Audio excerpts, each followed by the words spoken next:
欢迎来到小小炊烟，今天跟大家分享一下清理龙虾的全过程，为接下来的葱姜龙虾做准备。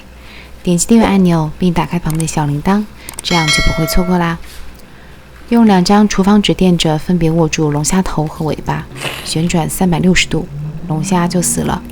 有的人处理龙虾的第一步是给龙虾放尿，如果你是整只龙虾蒸的话，需要放尿，但是如果你是像我今天这样给龙虾切件，那么其实并不需要单独放尿。下面把龙虾的2个大钳子和旁边的8条小腿也都旋转着扭下来。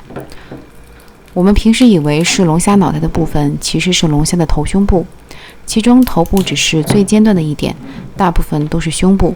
也就是说，我们平时所认为的龙虾的大脑袋，相当于是螃蟹的整个蟹壳子。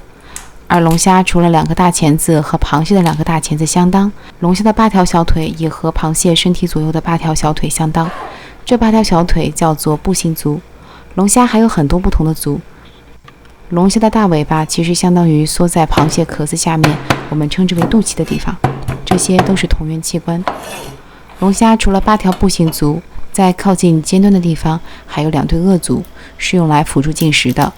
这2对颚足也要剪掉，然后将龙虾头的外壳剥落，去掉表面这层膜。里面的部分，有的人说是虾脑，有的人说是虾卵。越是低级的生物，脑的体积占身体的部分就越小。像是鱼的脑子也只是有1颗豆子那么大，虾就更不可能有这么大的脑子了。有的虾身子蜷缩着，在肚子附近有一些橘红色的小颗粒，那个是虾卵。但是虾头里面的部分绝对不是虾卵，而且一会儿我会给大家展示，这其实是一只雄龙虾，那就更不可能有虾卵了。那么虾头里面这些软软的东西到底是什么呢？其实这是虾的肝胰脏，不推荐大家吃，还是去除比较好。接下来用剪刀将虾头一分为2，旁边的这些部位是龙虾的肺，螃蟹的体内也有类似的结构，都是不能吃的，需要去除。然后再从中间剪开。下面就是最难处理的部分，也就是龙虾的2个大钳子，学名螯足。如果你买到的龙虾2个钳子不一样大，那么不要担心，因为每只龙虾都会有2个大小不一样的钳子，一个用来压碎食物，一个用来切割食物。